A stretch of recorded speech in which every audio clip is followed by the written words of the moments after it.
Greetings and salutations, viewers and listeners. Welcome to episode 96 of Word Ninjas Live. I am Charles, your leader of I don't even know what tonight. You're a leader But of the plague. yeah, I'm coming to you tonight with Will and Calvin. Hello. I have no idea where the others wandered off to, but we're going to have a show without them. Because we have things to talk about. And news pieces to highlight and other such things. But starting things off are some talkie points, one of which was submitted last week. The main point of the question was what sort of language and content is appropriate in an R or M rated story? And that is relatively tricky, especially for stories, I feel like, because they don't really have the rating systems that movies or video games or other such content have. But based off of those types of rating systems, like if you're rated R or rated M, then it has some pretty mature content that children and middle-aged teenagers probably shouldn't be interacting with unless you're ready to discuss some of those heavy topics with them.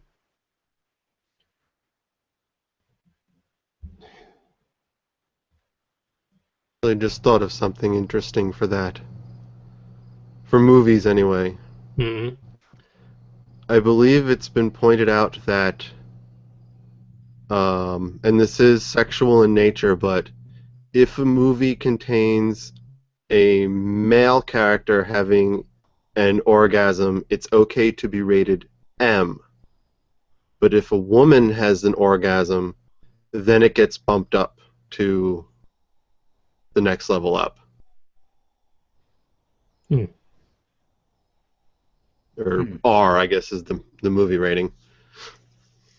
There's R and then there's NC-17. Yeah, I think NC-17 is what it gets bumped up to.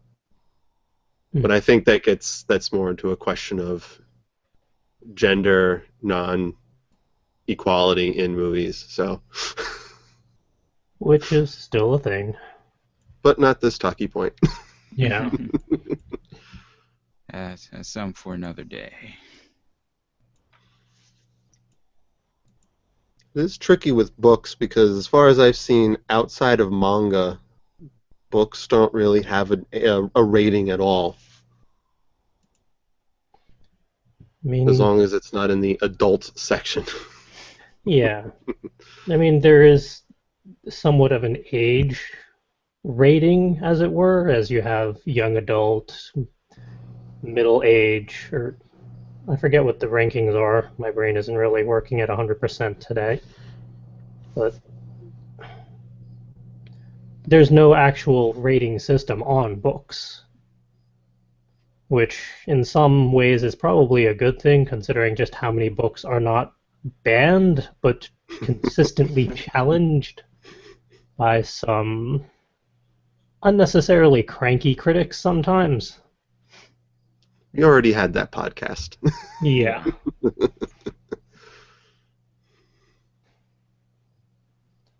Some books, the back cover would be nothing but the rating system just to fill in all the various bits that that book contains. You wouldn't want to see the rating list for My Roommate's a Stripper. Everything. Need a separately enclosed pamphlet.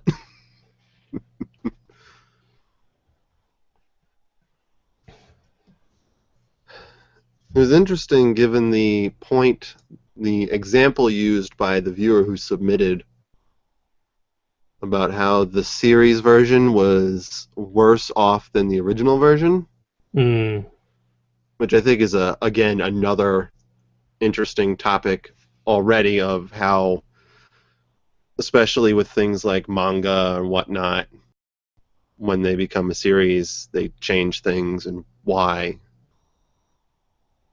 But it might also come down to... Sorry. It might just come down to that manga and anime are on different rating systems. So what flies in the manga as, or I should say, what is unacceptable for the manga that would bump the rating up in the manga might not bump it up in the anime just because it's a different rating board. I could see that. There is a fair amount of stuff in manga that doesn't make it into anime, at least from some of the various manga that I read. Mm. And I know, like, just comparing the two big ones, the movie and the video game ones, I think the video game one is stricter than the movie one is. For the rating systems? Yeah. It's easier to get bumped up.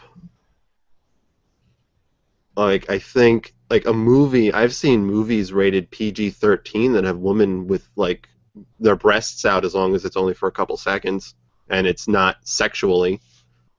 But in any video game, I think if a breast is fully exposed on a woman for more than a few seconds, it's instantly bumped up to adults only, which for video games is basically a death for sales, because almost no markets will sell adult-only games. You'd pretty much be stuck selling your game online only. Some places won't even sell M games. Yeah. I actually brought up some of those rating systems just so I could look at them. For video games, M would constitute content as generally suitable for ages 17 and up, may contain intense violence, blood and gore, sexual content, and or strong language. Essentially the movie NC-17. Yeah. So I think the content more accurately goes with the movie R. And I can't think of a single video game that I've seen at a store that had the adults only rating. You won't. Yeah. No one will sell it. It's considered a death rating in the video game industry if you get AO. Because Content suitable only for adults age 18 and up may include prolonged scenes of intense violence, graphic sexual content, and or gambling with real currency. Mm-hmm. Huh. You will never find it because no retailer will sell it. You won't find it at GameStop, you won't find it at Walmart, you won't find it on Steam. Mostly because most games, I think the stigma is if it has AO, it's pornographic. Even though a lot of games that have an M rating for violence in earlier versions had AO ratings and they had to censor parts out. Or I think it actually relates to the number of deaths in game, the number of enemies killed or something like that. If it exceeds a certain amount, then it jumps up to AO. Something really arbitrary like that. Quirky. The only game with an AO rating that I remember that was popular was Grand Theft Auto San Andreas, but that was because of a technicality. Yeah. Oh, the hot Oops. coffee mod. That wasn't even supposed to see the light of day, but somebody managed to hack the code and bring it out. Oops. I do have to question, why did they put it in there then? For the lulz? I guess. The thing is, there are games that have like sex scenes like that in them, but because the characters are dressed and it's done in a quirky way. I've actually seen a video of like a countdown of the worst sex scenes in video games, and there are a couple that are just like, oh, it just looks like a bunch of animated Barbie and Ken dolls humping each other with their clothes on. I think Road to Retribution had one of the worst. That game was bad all around. But they get away with just the M rating. Yeah, didn't the God of War series have like nude scenes or like simulated sex scenes? I don't know. Um, Supposedly, yes. yeah. I mean, there's quirks, there's ways around it, things like that. The Witcher had sex scenes in it, which were very much they were pretty intense, but it's all about how it's acted and how long it lasts. And like I said, it's really arbitrary. There's a lot of rulings and technicalities and things like that.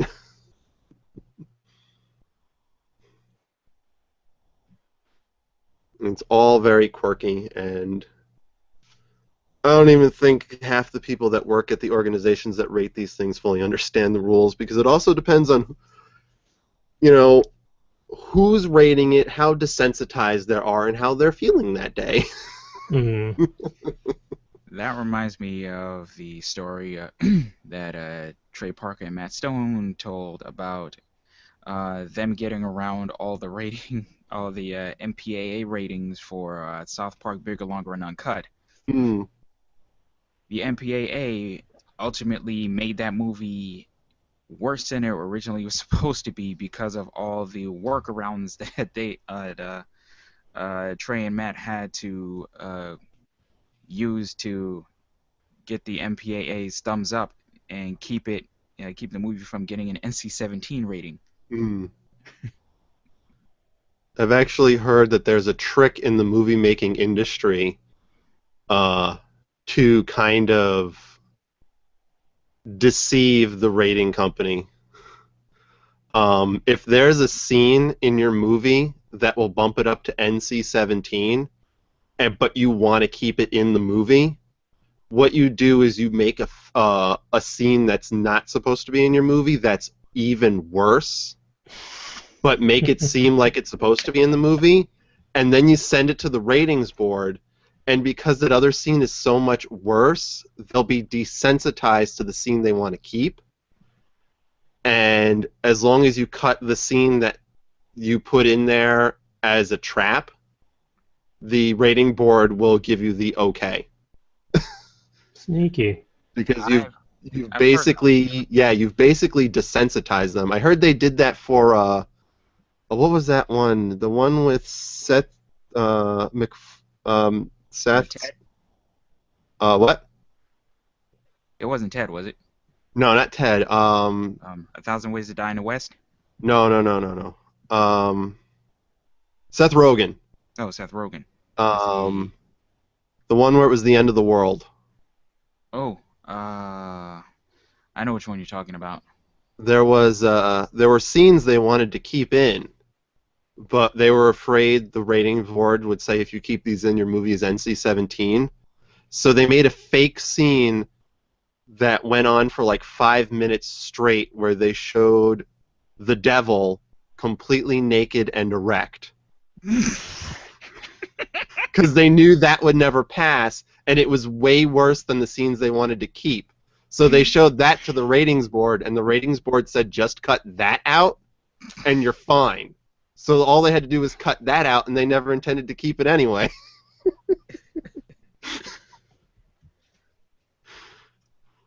So, so what you're telling me is devil boners are kryptonite to the MPAA.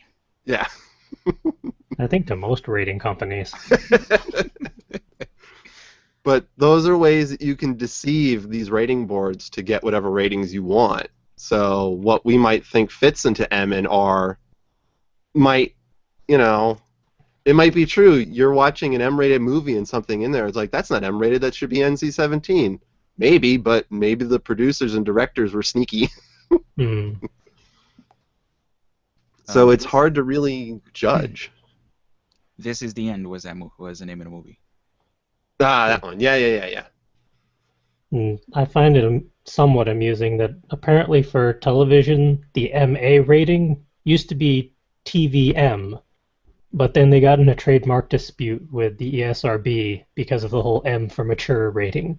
So they had to turn it into TVMA. Wait a minute. Ah, they got into a trademark dispute over a rating for the same level of content. Yep. Why is that trademark? Are they making money off of the M rating? I Because don't America, know. that's why. And they do have a whole list. It was a Wikipedia link, but they had a whole list of television series that were rated MA. Some of them I can kind of understand. I'm somewhat amused that 12 Ounce Mouse is on there. I'm not. Really? Apparently, the Boondocks made the list. I want to point out 12-ounce mouse, only some episodes. Some episodes, there is no rating for them because no one knows what's going on.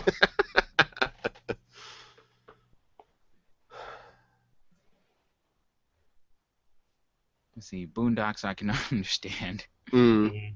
They made it a point to offend everybody. Afro Samurai I get because it was very violent. There was a lot of blood in Afro Samurai. I'm kind of amazed that Torchwood only made it on there for 2 episodes. And chances are it was only because of gay sex.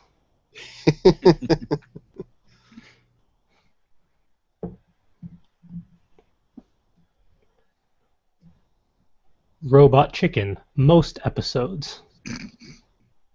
Interesting. Cowboy Bebop. Some episodes on Adult Swim, the 2015 uncensored airing. However, all episodes are rated TV-14 on Funimation. Odd. Probably not so much the violence more than it was the cursing. Maybe. I know they didn't. Well, they just did an HD remake of the series, so they just kind of cleaned it up. They didn't really remake it. Mm. And it's no surprise that Moral Oral is on there.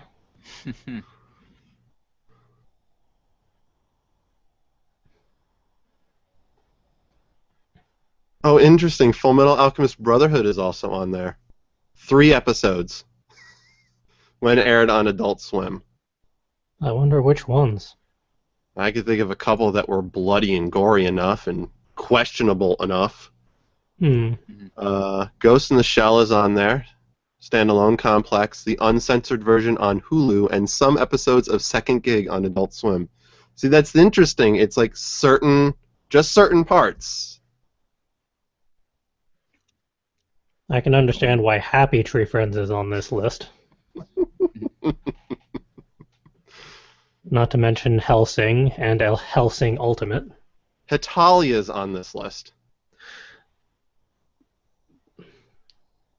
I'm kind of curious as to why, because there could be some various reasons, but I'm not quite sure which ones they chose. But you look through this list, and it's like some of them you're definitely looking through and like, why? Just why? What was it that pushed it over the edge?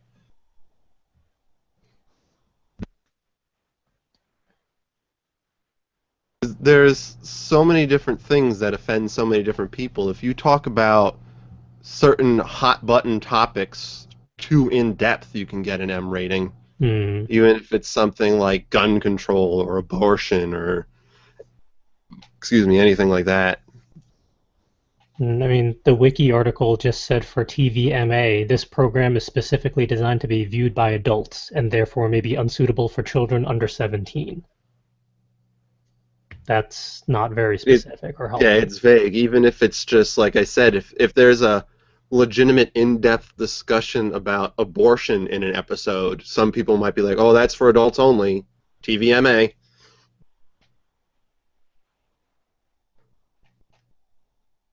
I saw CSI on the list. I bet any episodes that involved the death or murder of a child was very highly considered, if not rated TVMA, just because it's a child dying instead of an adult.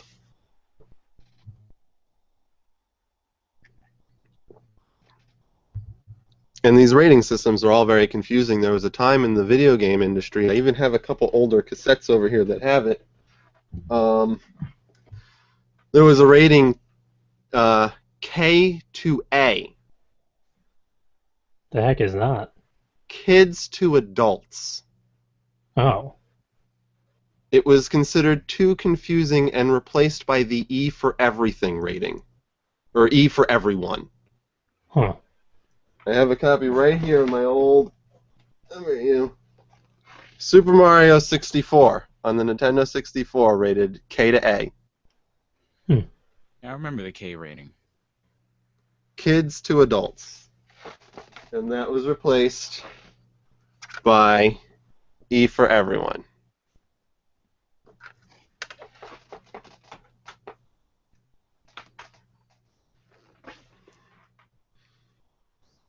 So it's all just like, it's hard to say what's appropriate and what's not appropriate because sometimes it's just really arbitrary.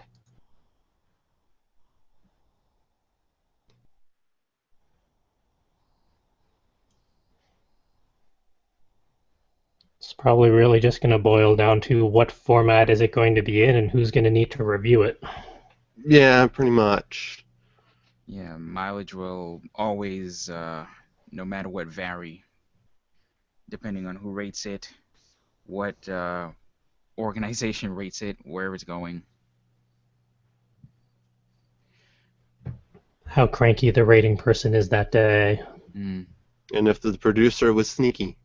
I think I mentioned it on the show before. There was a game that came out years ago. I think it was called Y, just the letter Y.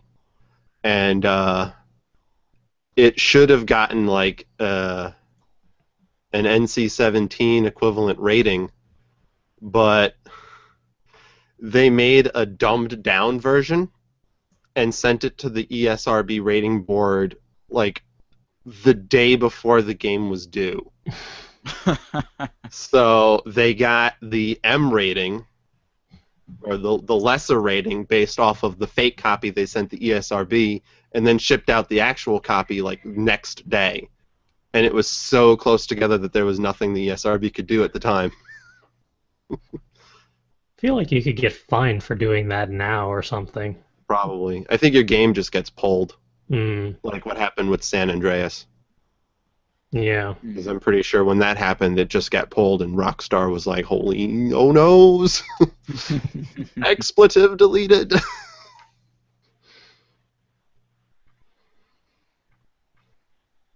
Let's see, what happened with that? I know they definitely got hit with the AO rating. hmm And when Presumably they just re-released it with more suitable content or restrictions on it so that they could actually get it out there. they probably removed that bit of code, Mm. Yeah. and I wouldn't be surprised if somebody got fired. Was that at a point where they could just send a software patch to people, or was it a whole new That was disk Xbox system? 360 era. San Andreas? No, I think it was before that. Was it Xbox, original Xbox? San Andreas might have been original Xbox. If it was original PS2 Xbox, era. I'm not sure. Yeah, it was a little while ago now. Yeah, And that was 2004, so. probably original Xbox then. Yeah, the 360 wasn't out yet. So, I don't know. I think what they did was that they pulled... I know the copies got pulled because a lot of the places selling it were like, oh no, we can't sell an AO game. Mm. So they just pulled it off the shelves and sent it back, and I think Rockstar probably just... I think they did a recall, which obviously anyone who owned the game probably kept the version that they had. And then all future versions they released were fixed so that you could not access that part, I would imagine. Mm.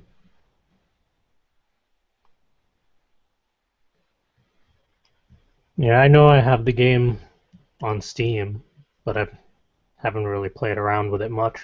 Oh, I'm sure it doesn't have it. If it's on Steam, they can easily fix it at any point in time. Yeah, I'm sure they've patched it by now. I would hope.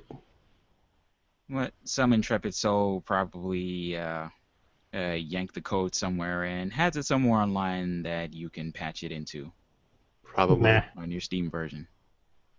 As long as you keep your Steam offline, because I bet if you put it online, it probably fixes it. I already have too many other games I need to play. and finish. Another one. Curse you, Steam sale.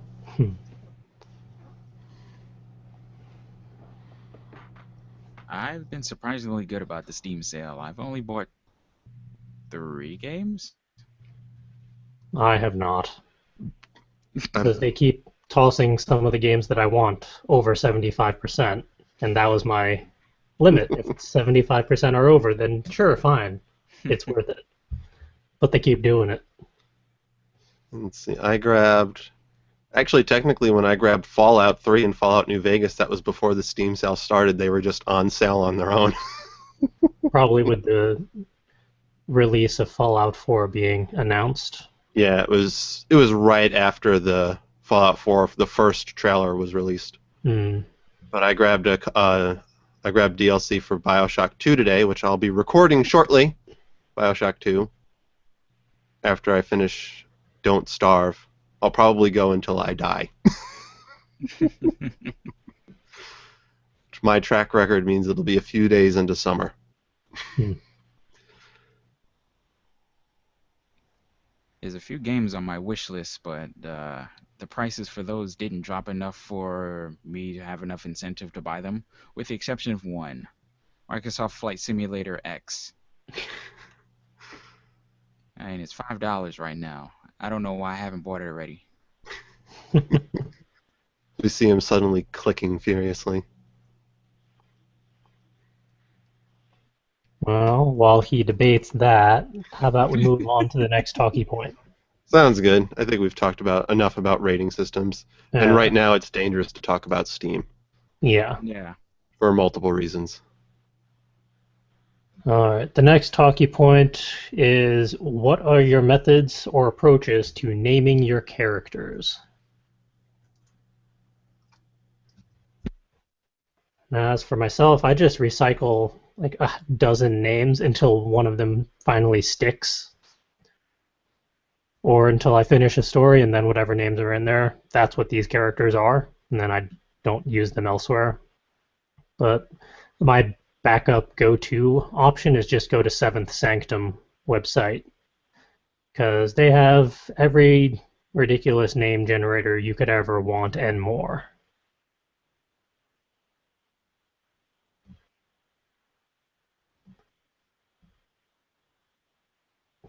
That's really pretty much it for me.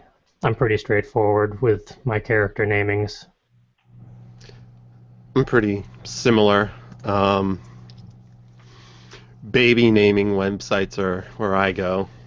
Um, Same here.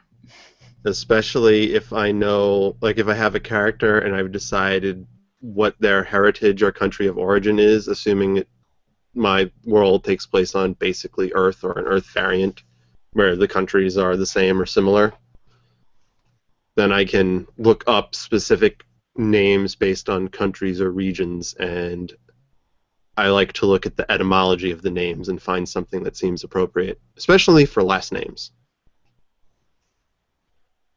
But first names works too. Otherwise, it's just baby naming websites. I almost never play around with last names. They never seem to be overly relevant in my stories. Or maybe I'm just lazy about last names.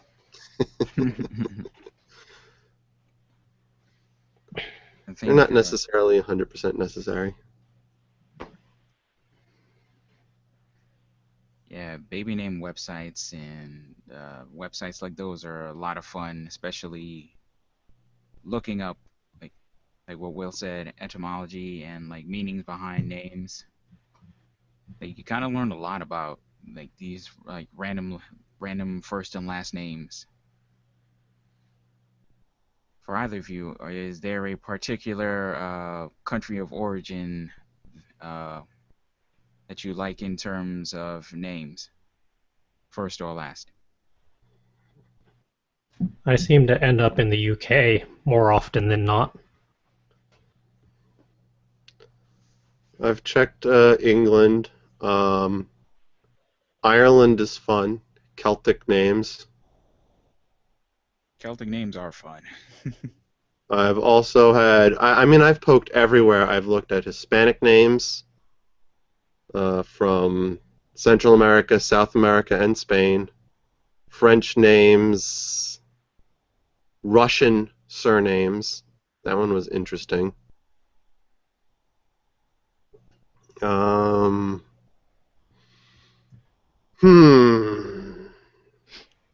Greek names I found interesting, especially because of the amount of people that I knew that never knew had names of Greek origin.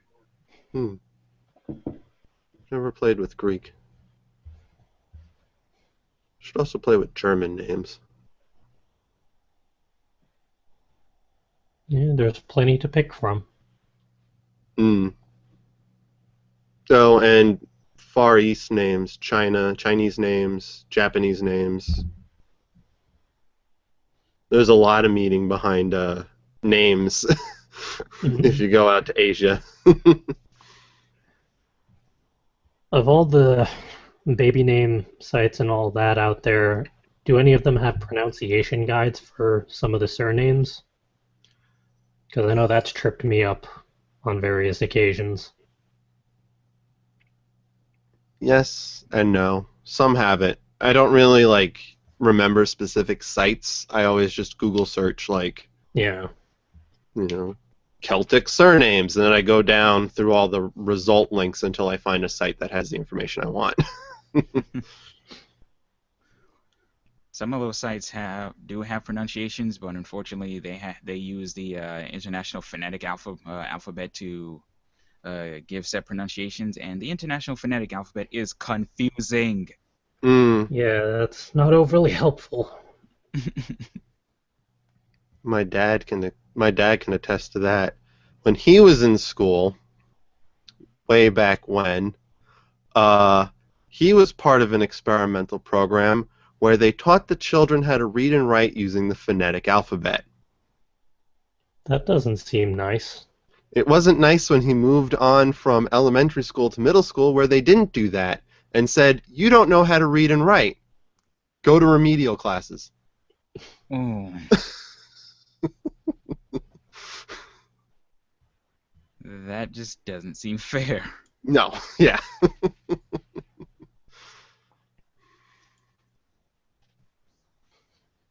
But that's what happened. Experimenting in the American school system. What could go wrong?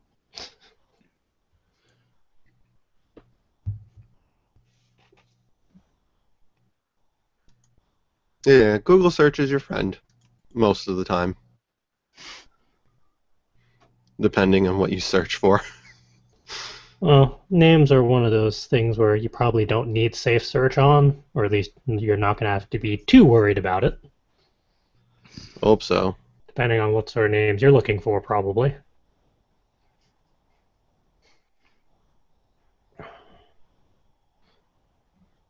All right, shall we move on to the highlights reel for this week? Sounds good. I think we're ready for that. Got a whole slew of stuff for this week. Let's move that over. All right, first news piece is over on Inc. 7 skills you need to learn regardless of your profession. I'm not entirely sold on all 7. Surprise, surprise. But Hmm. it was interesting to see what they came up with for things everyone should know. I mean, effective communication, yeah, sure, fine, fair enough. It is useful to be able to communicate effectively. Organization and management, also useful at times. Negotiation, you'd be surprised how useful that can be in real life, but it's easier said than done to be good at it. Critical thinking, everyone could use that from time to time. Teamwork and delegation, not everyone plays well in a team, so it would be useful to learn. Research and analysis, a lot of people don't do their due research or analyze what they have. I think that was the main one for the overlap that brought it into here for writing. Do your due research and analysis for when you're referencing stuff. especially in sci-fi, or if you're trying to bring scientific elements into fantasy. And confidence is not really so much a skill as a mindset, as I know Will said off air. So, while useful, I'm not quite sure how it fits on this list. But At the very overall, least, I think that at the very least is something to be mindful of. yeah. Hmm. And that's something that you don't really hone more than you build. Mm. Hmm. I mean, the effective communication can also be aligned with communicate your stories effectively so you can get your point across. If you muddle your words, then readers get confused. Organize and manage your notes and all that. Now it's finally beginning to come back to me because I didn't write down my notes of why these were important. Because why would I do that? But yeah, interesting little list. Next piece up is over on Quartz. There's a gender gap in prize winning literature, not between the authors, but the characters, which caught my attention mainly because of the headline, and I was curious as to just what they meant from that. But they kind of boil it down into this little chart over here, about a third of the way down. Apparently, depending on who the author is and what types of characters they write about, some get a few more awards than others. Like, more than a few more awards than others. Although, it was interesting to see that the total awards by women was more than the total awards by men. I also find it interesting that in the subcategories of by women about or by men about, the only place where men are winning is when men write about men or boys, where they get more than women who write about men or boys. Otherwise, when women write about either women or about both, they get more awards and prizes than men. Yeah, all three women's categories are more or less balanced. But with the men, if they write about women, girls, or both, they barely get anything. I wonder if that's because a lot of the men writers have trouble writing about it, so they don't write stories that are worthy of the awards, or if they're just not writing a lot of stories about women or about both. If there's not many to choose from, there aren't going to be that many that are going to win awards. Hmm.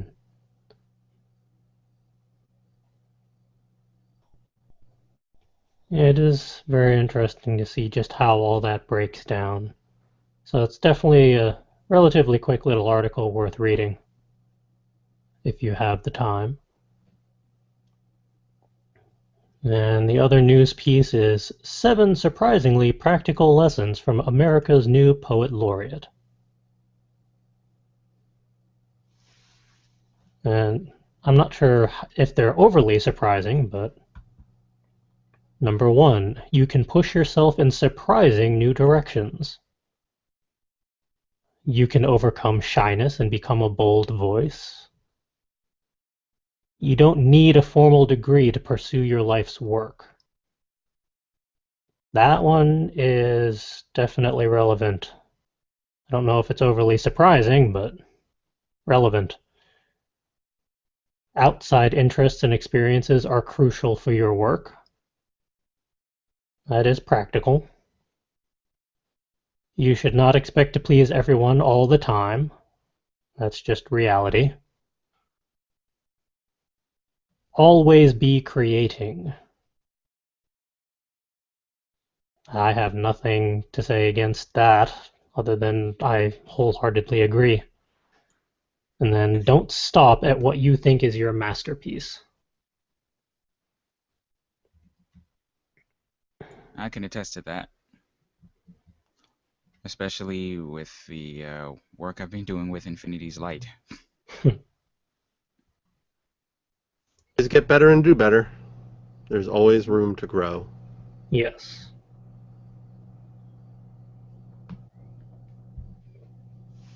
An interesting list from the latest Poet Laureate.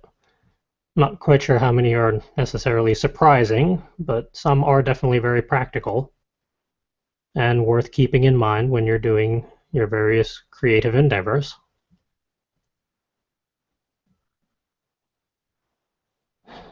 Next up are the latest story bundles, or book bundles.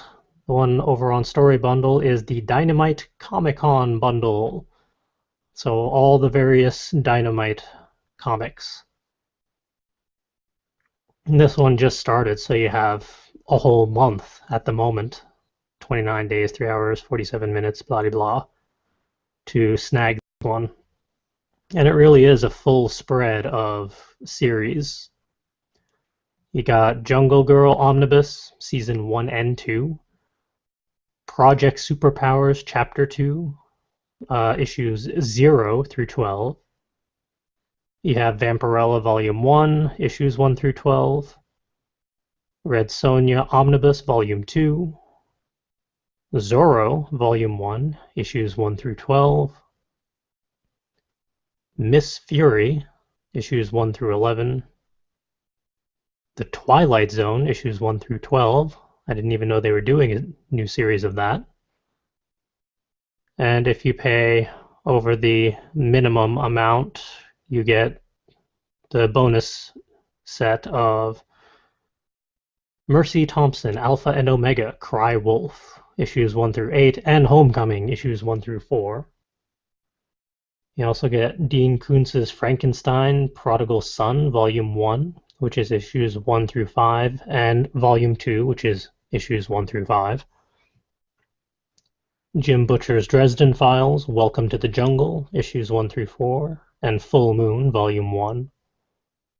You also get Blood Queen, issues 1 through 6, Blood Queen Annual, and Blood Queen vs. Dracula, issues 1 through 4. You get Damsels, issues 1 through 13, The Black Bat Omnibus, Dark Shadows, issues 1 through 9, and Sherlock Holmes, Trial of Sherlock Holmes, issues 1 through 5, and Moriarty Lives, issues 1 through 5. That's a pretty full set of graphic novels for you. And I'm going to guess it's probably 15 to get them all. Yeah, so if you do 14 or under, you get just the first 7 series. And if you pay 15 or more, you get all of them. And you get a whole month to make your decision. Overall, a good bundle, it looks like. It's a pretty solid bundle, but I have too many books already. Yeah, I still have a couple graphic bundles, or graphic novel bundles that I need to read through. So, I mean, there is a whole month, so if you whittle your to-be-read list down a bit, it's gonna be there. And then over on Humble Bundle, they just tossed up a new one for the next 2 weeks, give or take, for learning, basically. You got Super Scratch Programming Adventure, the Lego Adventure Book, Volume 2, the Manga Guide to Databases, Wonderful Life with the Elements, The Art of Lego Design, No Starch Summer Sampler 2015. They're also tossing in Tux Paint, the app, just for fun. And if you pay the average price, which fluctuates but is currently $11.84, you would also get JavaScript for Kids, the unofficial LEGO Technic Builder's Guide, Learn to Program with Scratch, which looks to be some sort of very clever kitty. You would get the Arduino workshop, the Linux command line, and I'm sure they'll toss more in over the next 2 weeks because they do that. Those last two books would be perfect for me. Well, you just got to pay $11.84 at the moment to get them. And if you tossed it up to $17 or more, you would also get the Lego Mindstorms EV3 Discovery Book, Teach Your Kids to Code, and Automate the Boring Stuff with Python. It's a very interesting mix overall. And that's over on Humble Bundle for the next 2 weeks or so. Next piece we had up was very entertaining little narrative about the birth of the alphabet in a world of numbers, which is just very amusing and cute and entertaining and worth checking out.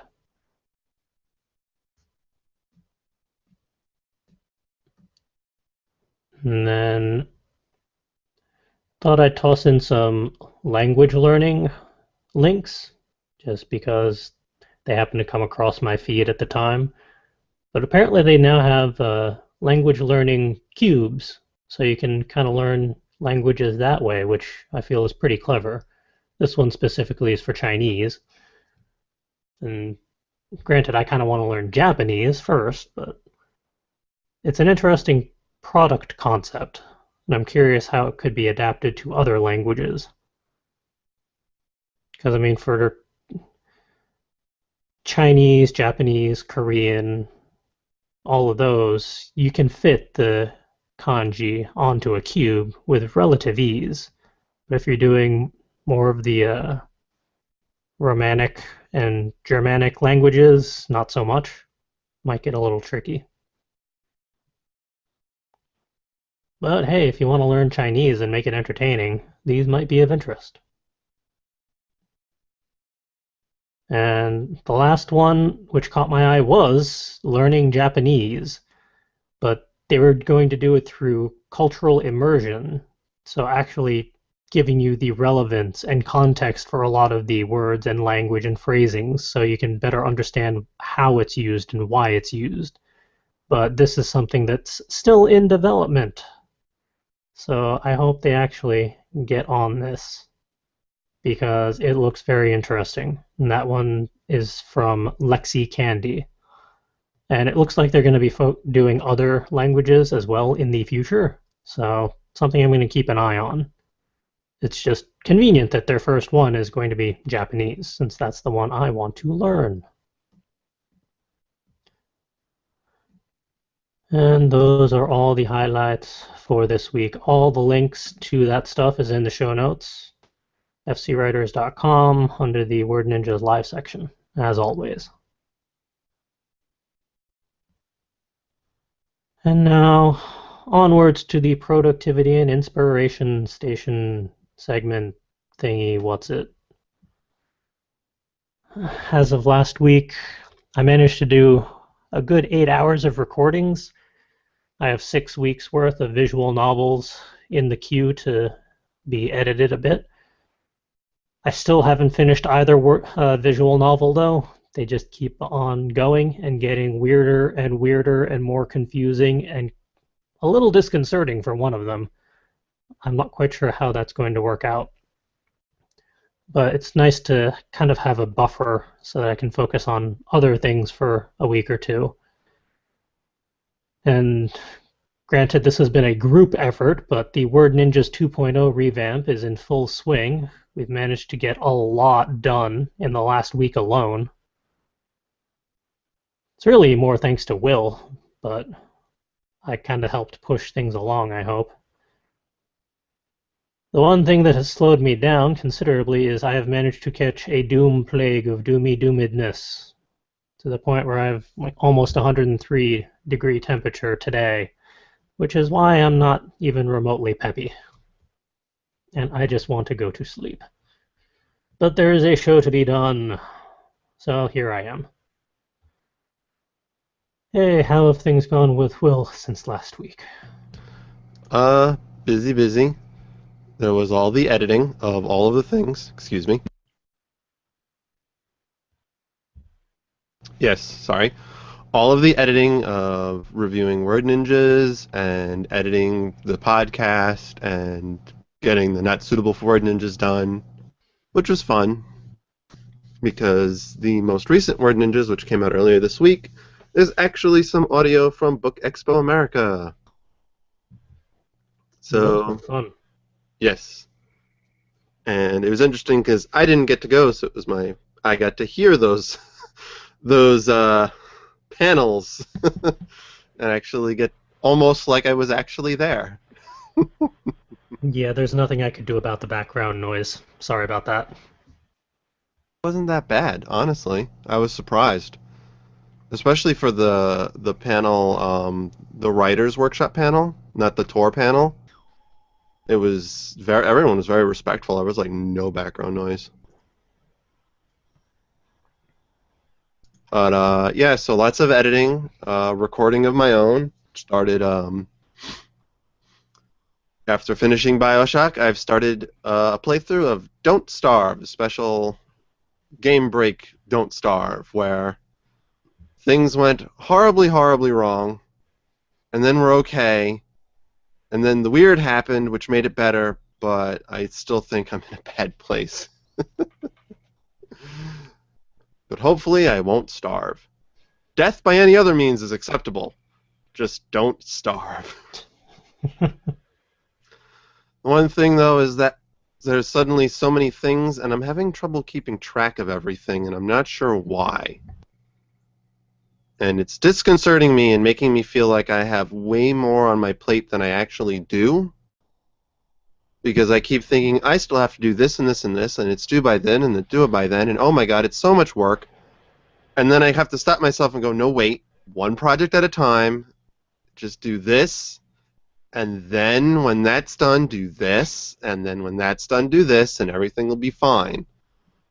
But between still working on the Word Ninja book, more game recording, more audio editing, and my own writing, which I'm working on not only roommate but a side project, a little one-off for Patreon, uh, my brain keeps getting all up in a kerfluffle for no reason whatsoever, and it's making things more daunting than they should be. And that's annoying, and it needs to stop and go away. Yeah, it's pretty rare that we're in full production mode for a couple weeks straight. So it kind of throws everything out of whack. Normally I can handle it, especially since there's deadlines, so I know when everything's due by, and I can plan out. Do this day, do this day, I can get this done and this done, this done, but for some reason my brain doesn't want to be organized this week. And it's just like, you have to do all of these things all at the same time, all at once. And I'm like, no, I don't. I don't have to do all those things all at the same time. I can do them one at a time, and I'll be fine. Well, you can't do 20 things at once. I mean, I only have two hands and no tentacles, so That sounds like a personal problem. I don't know. But I don't know where to get tentacles. I haven't had that much radiation poisoning in Fallout yet.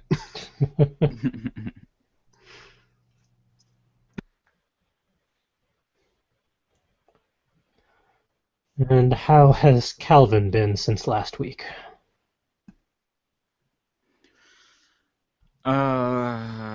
Let's see. Honestly, I don't feel like I've been as productive as I was last week or as productive as everyone else has been, but I have been taking care of a few things. Infinity's Light continues to move forward. Um, I edited an introduction video for OTP manga last week, which actually yielded us uh, two new series. Nice. Let's see. I found myself having to reinstall Windows once again, What did which you do? this was actually a good reason this time. I needed, I purchased a copy of Windows for the first time ever. So just to alleviate the shame of not purchasing Windows all this time, I really needed to. So I just went and installed that, and I backed up everything except for my playthrough, my progress of Monument Valley. So you get to play with all the drunky crows again. Yeah, yeah. Fun with your totem friend again, though. Yeah, Totem's cool. At least Totem's all right. Totem's got my back. If only he could do something about those crows, though, man. Monument Valley has been an incredibly relaxing game, with the exception of the crows. Watching you play that game hurt my head. Uh, because of all the puzzles or just the monotony. Because of the breaking of physics. Because of the MC Escher level of shenanigans. When you'd rotate something and form a path that shouldn't be, I would just be like, what? What? Wait, what? No. How can... Okay, fine.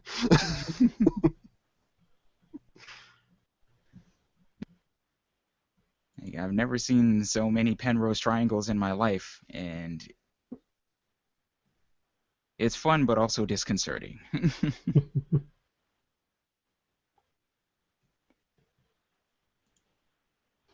Let's see what else. That's been pretty much it. Oh yeah, I've been catching up on YouTube stuff that I have been slacking on. So I was just basically playing catch up on a few things. So trying to bring everything up to speed pretty much.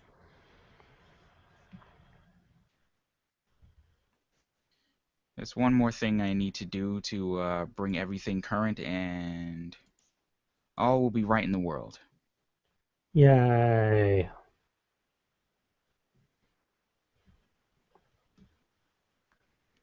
Also, I need to get up to speed with Monument Valley so I can record tonight. And I need to edit Friday's episode of the visual novel so I can get that queued up. And I gotta watch bits and pieces of it so I remember what happened in that one episode versus all the others. Because I've done about 3 episodes worth for both visual novels now, and both of them have gone in weird directions. One more so than the other. I need to play catch up on those series.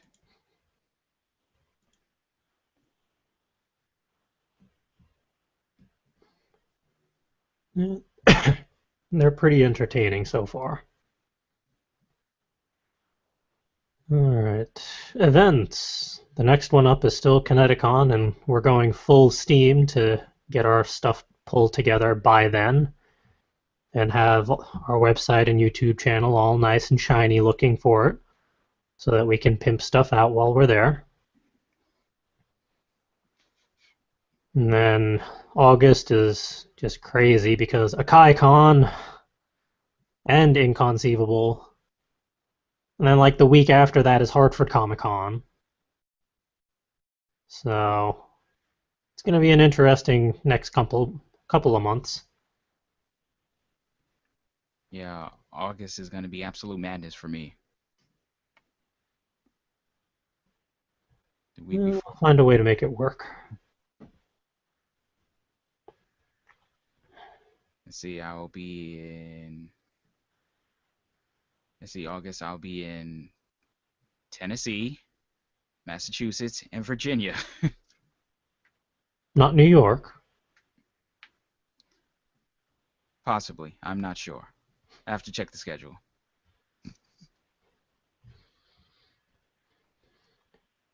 And the links to all those events are in the show notes, of course. So if you want to check out the information on those events and come say hello to us if you can, by all means, the info is there. And with that, I think it's going to be a relatively short show. So, as always, if we have entertained you in any way, shape, or form, subscribe to the YouTube channel. It has all sorts of entertaining content for you, from the Word Ninjas live show, where we're going to hit our 2-year anniversary next week with episode 97. And we have our ongoing Game Break series where we're all covering various games, some longer, some just one-offs or shorter series. We also have Muse Food on Saturdays, and I will tease that that is getting revamped for our 2-year anniversary as well. We're working on that to make it a little, or make it even shinier than it was before. So keep an eye out for that. And if you want to chat with us via social media, you can track us down on Twitter at FCWordNinja, and we also keep an eye on the hashtag WordNinjas. You can follow us on Tumblr, fcwordninja.tumblr.com, and Facebook, facebook.com/fullcoveragewriters.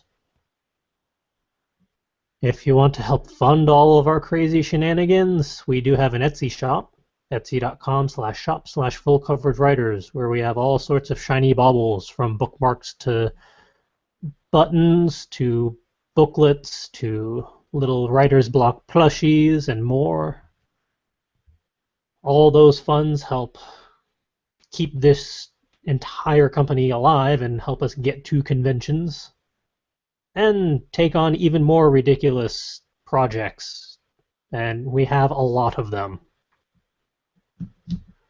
So by all means, check out the shiny baubles, see if there's anything of interest that you might want a copy of for your very own. And if you want to talk to me for whatever reason, your best bet is still pretty much just Tumblr, fancypantswolf.tumblr.com. I hope to be on the Fairy Tale podcast next week as Makarov, Monday, 10 p.m. Eastern, their YouTube channel. We'll see, presuming I don't get completely beaten down by this plague of doom. And all the other various links are, of course, in the About Us page if you want to try a different method, but no guarantees. And where can people find Will? You can usually find me on my Tumblr page at darkhom.tumblr.com. DARKHOM. You can find information for My Roommate's a Stripper, how as sparse as I updated, unfortunately, at myroommate'sastripper.tumblr.com. And you can support me via Patreon at patreon.com/darkhom. And how about Calvin?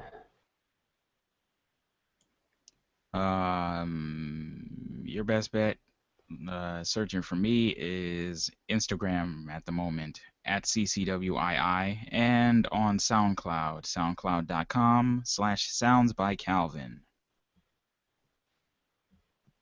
And with that, thank you for joining us for episode 96 of Word Ninjas Live. Come back next Wednesday for episode 97, our 2-year anniversary.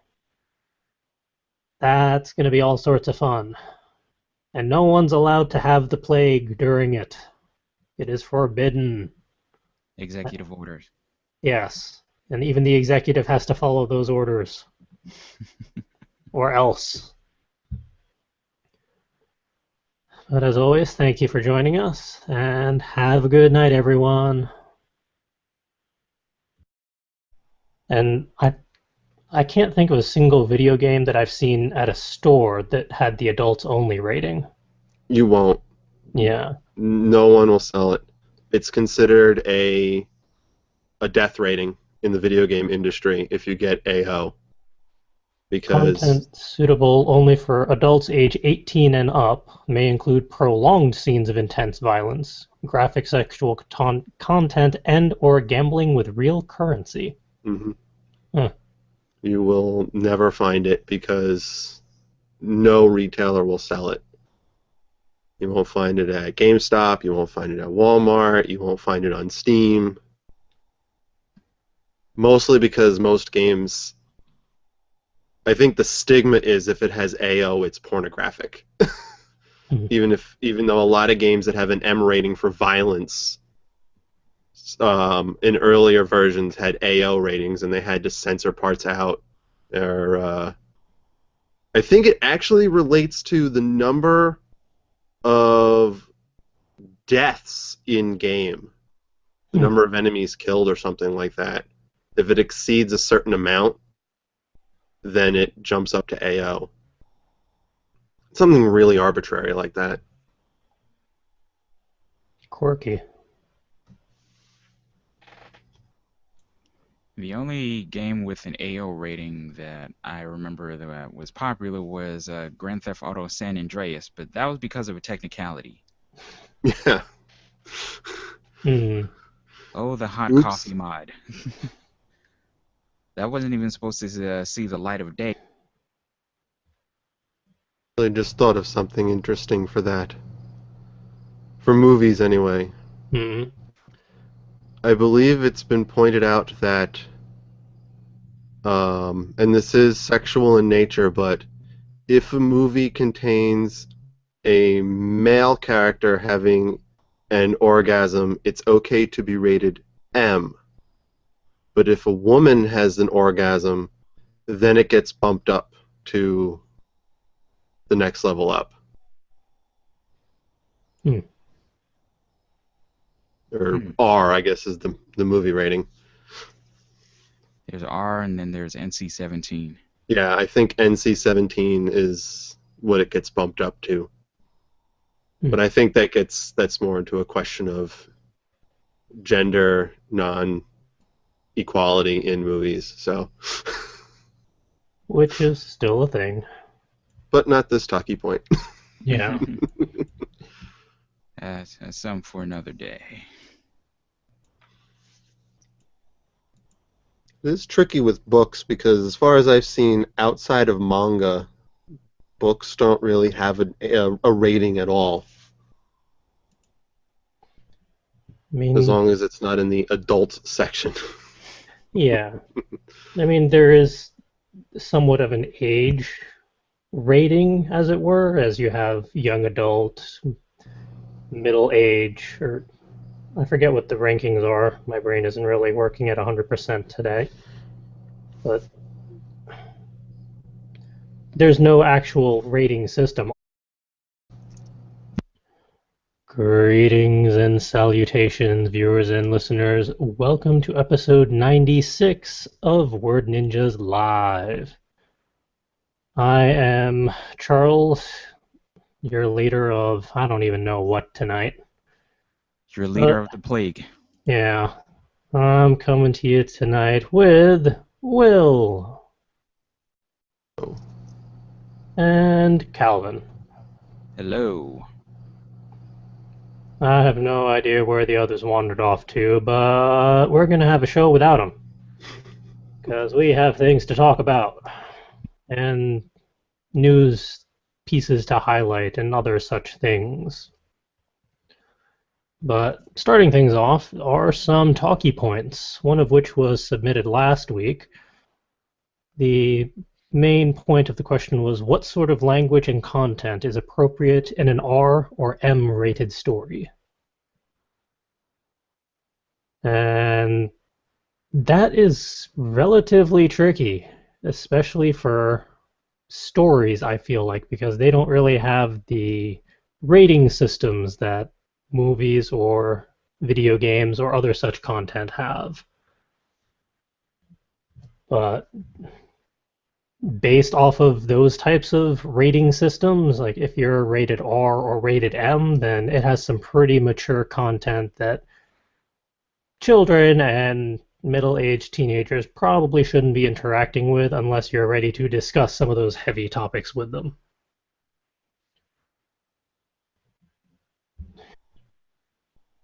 I could see that.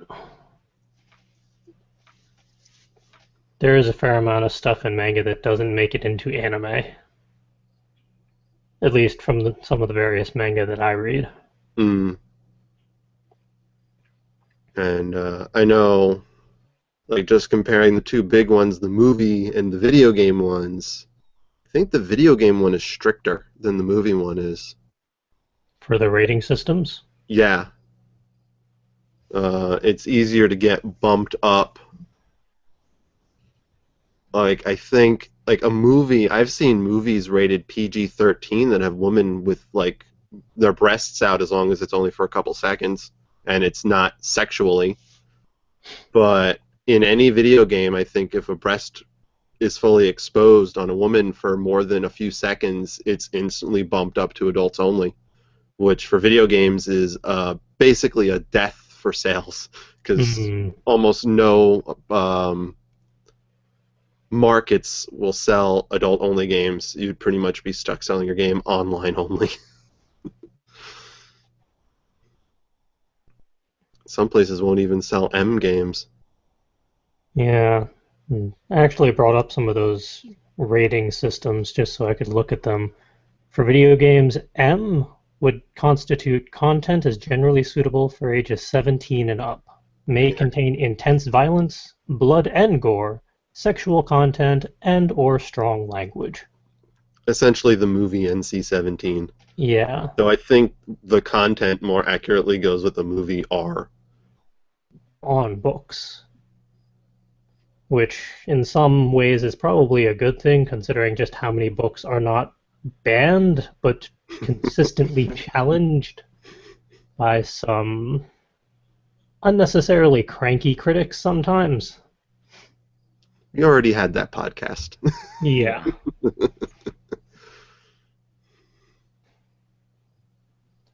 Some books, the back cover would be nothing but the rating system just to fill in all the various bits that that book contains.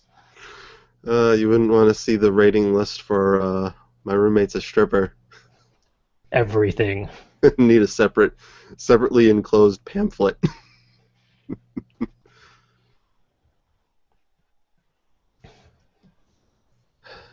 It was interesting given the example used by the viewer who submitted about how the series version was worse off than the original version, Mm, which I think is again another interesting topic already of how, especially with things like manga and whatnot, when they become a series, they change things and why. But it might because also come down to, sorry, it might just come down to that manga and anime are on different rating systems. So what flies in the manga as, or I should say, what is unacceptable for the manga that would bump the rating up in the manga might not bump it up in the anime just because it's a different rating board.